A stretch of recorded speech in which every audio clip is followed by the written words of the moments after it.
In this video, you are going to see how to insert a opening curtain transition in Microsoft PowerPoint, as you can see here. Let's get started.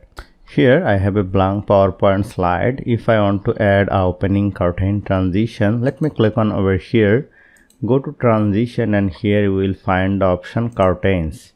But you will see a black curtains is moving and this is not looking beautiful. So what should I do actually? Let me click on right button and make a new slide, and click on this slide, go to insert, go to picture, go to online picture, and let me search it by writing curtains. Here you will see various curtains. Let us choose this one and click on insert and adjust it.